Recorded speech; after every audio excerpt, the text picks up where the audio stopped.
Silence. Silence, s'il vous plaît. Accusé, venez à la barre. Vous avez la parole. Madame la Présidente, Monsieur le Procureur, Mesdames et Messieurs les témoins, j'ai entendu beaucoup de choses et j'ai écouté avec attention.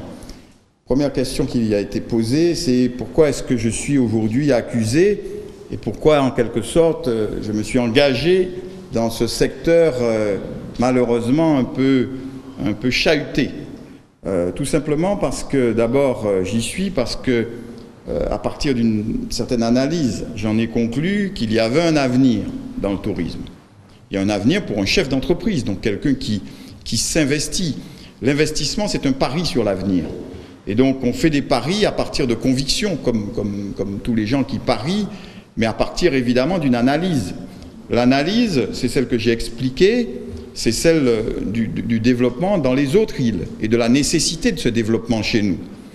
Puis, il y a aussi quelque chose, je dirais, de moins matériel, qui est tout simplement la conviction que l'on a qu'il y a quelque chose à faire et qu'on peut être parmi ceux qui sont les acteurs de cette chose à faire.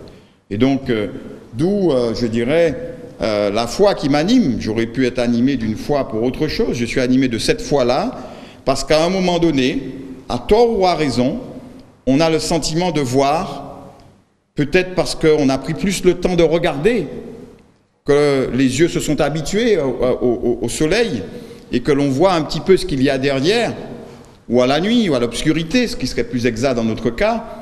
Mais à ce moment-là, on a envie de faire partager cette vision en disant il ne faut pas avoir peur de ce qu'il y a derrière l'obscurité parce qu'il y a un chemin, si on sait voir ce chemin, à condition de vouloir le voir. Alors, en ce qui concerne les transports maritimes, on en revient évidemment à des évidences. Il y a eu des investissements qui ont été réalisés. Certains investissements se justifient plus que d'autres. Certains investissements sont venus au mauvais moment, trop tôt ou trop tard. Certains investissements ne sont pas rentables aujourd'hui parce qu'on a fait la moitié du chemin. Je pense par exemple à ce qui se passe pour le golfe, où on a un des plus beaux golfs, effectivement, en termes de dessin, de la Caraïbe, mais certainement un des plus mal entretenus pour un golfeur, ce que je ne suis pas.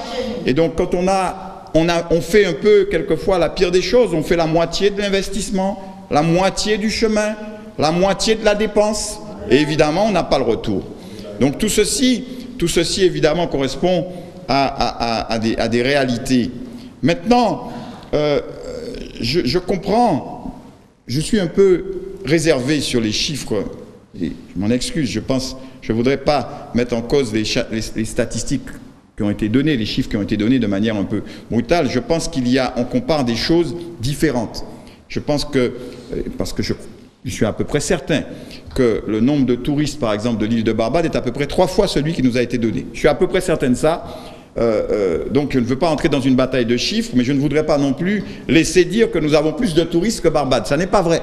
Ça n'est pas vrai, tout simplement. Donc, ça n'est pas vrai. Et je demande que l'on vérifie ces chiffres. Je vous demande de vérifier ces chiffres, Madame la Présidente. Je demande qu'il y ait une commission ou des experts qui se penchent sur cette question. Mais peu importe. Ce qui est vrai, c'est que ces îles-là vivent à peu près toutes, en termes d'apport à la richesse du pays, vivent à peu près toutes du tourisme. À peu près toutes. J'ai connu Sainte-Lucie accédant à l'indépendance, s'orientant vers l'agriculture pour assurer son développement.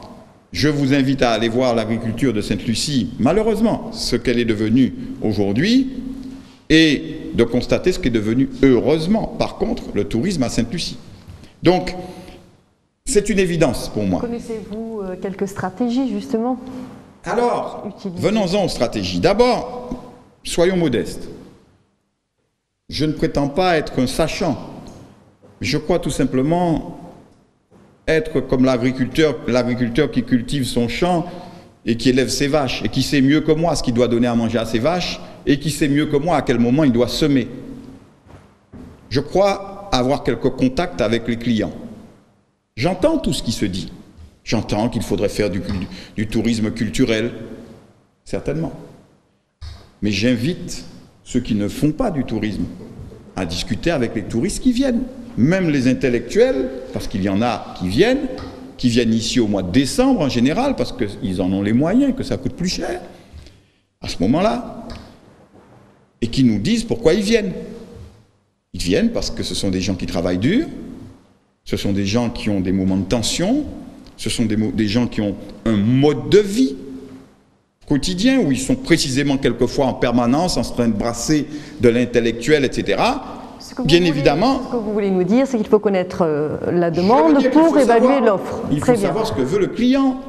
Et quand on me dit il faut leur donner, et moi, je suis personnellement d'ailleurs, peut-être un peu trop, un amateur de nos légumes, de notre cuisine, mais je regrette.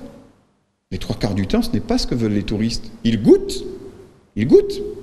mais ils entendent, et en particulier le touriste que nous voulons maintenant attirer, le touriste américain, il entend trouver ici ce qu'il trouve dans son pays. Alors, certes, il va être un peu curieux, une fois, il va essayer. C'est une réalité. Je suis tout simplement en train de vous dire ce que je regrette pour ma part. Alors, il nous appartient quelquefois ce que nous faisons, d'accommoder, de permettre la transition en accompagnant le goût des gens, en leur faisant découvrir. Mais fondamentalement, nous pouvons nous orienter, nous devons nous orienter vers ce tourisme. Est-ce que vous avez l'impression que c'est ce qui marche chez nos contemporains iléens, justement? Moi, ce que je constate simplement, je vais vous dire, qu'est-ce que veulent les gens et qu'est-ce qu'ils vont chercher chez nos voisins que nous n'avons pas? Très bien. Voilà. Moi, c'est comme ça que je pose le problème. Alors, chez nos voisins, d'abord, ils trouvent très souvent, ce qu'ils ont du mal à trouver ici, des hôtels, je parle surtout pour ce qui concerne l'hôtellerie, des hôtels qui sont conformes à ce qu'ils attendent pour des gens qui ont les moyens de payer et les moyens d'aller où ils veulent. Donc, qui ne sont pas des touristes dirigés, qui vont où ils veulent, y compris nos compatriotes d'ailleurs. Bien, ils cherchent des hôtels modernes, moins cher. Pas nécessairement moins cher. Ils acceptent de payer à peu près le même prix qu'ici, voire plus cher dans les îles voisines, pour un service de meilleure qualité, pour un rapport qualité-prix de meilleure qualité. Alors pourquoi est-ce qu'on n'a pas ces hôtels modernes ici? Parce que le modèle économique, et c'est un deuxième problème de fond. Si on ne pose pas les problèmes de fond, on n'aura pas les solutions. C'est un deuxième problème de fond que nous avons. Le modèle économique que nous avons pour les hôtels fait que les hôtels ne peuvent pas fonctionner, ou à peu près, bien évidemment, il y en a un ou deux, très peu d'ailleurs, mais ne peuvent pas fonctionner de manière à être économiquement rentables. Résultat, où ils sont au ras de la rentabilité, où ils sont en déficit. Quand vous êtes en déficit, qu'est-ce que vous faites? Vous commencez, n'est-ce pas, par ne pas repeindre, et Madame la Présidente, la justice qui quelquefois se plaint des moyens qui ne lui sont pas donnés, en sait quelque chose. Vous commencez par ne pas repeindre, n'est-ce pas, les murs de votre établissement. Je n'ai pas dit que c'était le cas, même si effectivement cela vaudrait un coup de peinture. Mais c'est le cas dans les hôtels. Vous proposez? Non, Madame la Présidente, malheureusement, j'aurais beaucoup voulu, mais je ne suis pas ministre de la Justice. Je crois que monsieur... je connais quelqu'un... Vous n'êtes pas peintre non plus, malheureusement. Non, mais il pourrait peut-être nous aider. En tout cas, en ce qui concerne les hôtels, c'est ce qui se passe. Ces hôtels n'ont pas les moyens. Par ailleurs, nous devons aussi nous dire un certain nombre de vérités. On a connu chez nous un climat social au cours de la décennie passée. Heureusement, je touche du bois, ça va mieux. Mais c'est très fragile. Un climat social qui a conduit à nous bâtir une réputation à l'extérieur qui est un handicap incontestable. Et aujourd'hui, si nous sommes en train de grignoter des parts de marché, tout doucement, c'est parce que nous sommes en train de reconstruire l'image de nos îles, je parle de la Martinique et de la Guadeloupe, très lentement, parce qu'une réputation se détruit en un jour, et ceux qui viennent devant votre tribunal le savent bien, mais beaucoup de temps à se construire. Et donc, il faut que nous continuions dans le sens de la maîtrise du climat social, ce qui suppose évidemment une compréhension de part et d'autre, et je pense que le fait qu'il y ait des acteurs locaux maintenant dans le tourisme au niveau de l'hôtellerie, je l'espère en tout cas, et je le crois, est un gage de meilleure compréhension, parce que ceux qui nous vendent, et on l'a dit ici, sont les tour opérateurs. S'ils disent aux clients qui se présentent chez eux et qui en général leur disent, vous savez, je veux aller à une destination, comment les clients achètent? Ils disent, je veux aller à une destination, voilà, on va à la montagne, c'est-à-dire la neige, ou on va à la mer. Alors qu'est-ce qu'on fait? Bon, ben, on va aller au soleil. Bon, on va aller au soleil, oui. Où ça? On va dans les Antilles? Oui, parce que c'est plus tranquille que l'océan Indien ou l'Afrique, où on a entendu dire, ou l'Amérique, ou la Méditerranée, où on a entendu dire qu'il y avait quelques remous. C'était le cas chez nous. On dit on ne va pas trop à la Martinique parce qu'il y a tout le temps des grèves. Donc, par contre, là, en ce moment, la conjoncture nous sert un peu. Bon, mais ils disent on veut aller aux Antilles. Alors, ils vont voir leur tour opérateur. On veut aller aux Antilles, on veut un hôtel. Alors, le tour opérateur, il dit oui, mais moi, vous savez, la Martinique, il y a la Martinique qui est pas mal, qui est en promotion, ça se passe bien. Et le client, il dit ouais, mais j'ai ma cousine qui m'a dit qu'il y a tout le temps des grèves là-bas. Alors, le tour opérateur, il dit mais non, ça s'est arrangé, ça va mieux maintenant. Tout va bien, vous pouvez y aller. Le client, il va au Mercure. Que le Mercure ne m'en veuille pas. Et puis, madame, vous savez, madame la présidente, je suis devant vous aujourd'hui pour dire la vérité. C'est la seule manière pour nous de ne plus faire les mêmes erreurs. Si je vous mens aujourd'hui, si j'essaie de vous raconter des histoires, si j'essaie de ne pas voir mes fautes, je ne pourrai pas les corriger. Et même, quand bien même vous me condamneriez à la prison à perpétuité, je ne vais pas changer, puisqu'au départ, je n'aurais pas admis mes fautes. Il faut que je commence par reconnaître mes propres torts pour pouvoir faire en sorte de corriger. Et donc, il faut que nous admettions nos faiblesses. Quand nous avons une insuffisance de formation, nous avons une absence ou une insuffisance de motivation, nous avons, et vous le dites, et vous-même, dans la cour, vous-même, vous devez le constater, quand nous allons dans un restaurant ou dans un bar, et que nous nous asseyons, et que nous attendons parce qu'on ne vient pas vers nous pour nous servir, et que le directeur de l'établissement, si c'était à Barbade, je dois le dire parce que ce sont ça les réalités, si c'était à Barbade ou à Sainte-Lucie, il s'empresserait, constatant cela, de faire une remarque au salarié, de lui dire voilà comment il faut faire.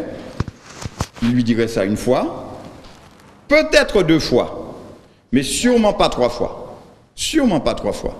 Parce qu'au bout de la 3e fois, il dirait au salarié, vous n'êtes pas ici pour ne pas être agréable aux clients, vous les faites fuir, et donc nous allons nous passer de vos services.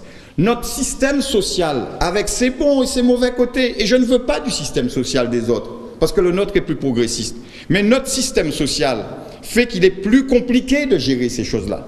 Résultat, si on ne crée pas un système économique qui nous permette de surmonter quelques-uns des handicaps que je viens de citer, je pourrais vous en citer des quantités qui sont liées par exemple aux normes qu'on nous impose, anticycloniques que les autres n'ont pas, antisismiques que les autres n'ont pas. Tant que le toit vous est pas tombé sur la tête, la chape de béton qui est au-dessus de vous, elle a la même apparence. Elle a la même apparence. Les salaires chez nous, 10 fois supérieurs à ceux qu'ils sont dans les autres îles. La saisonnalité chez nous. Ne posons pas les problèmes et nous n'aurons pas les solutions. Posons les problèmes sans remettre en cause les acquis, encore une fois. Il ne s'agit pas de dire les salaires sont trop élevés.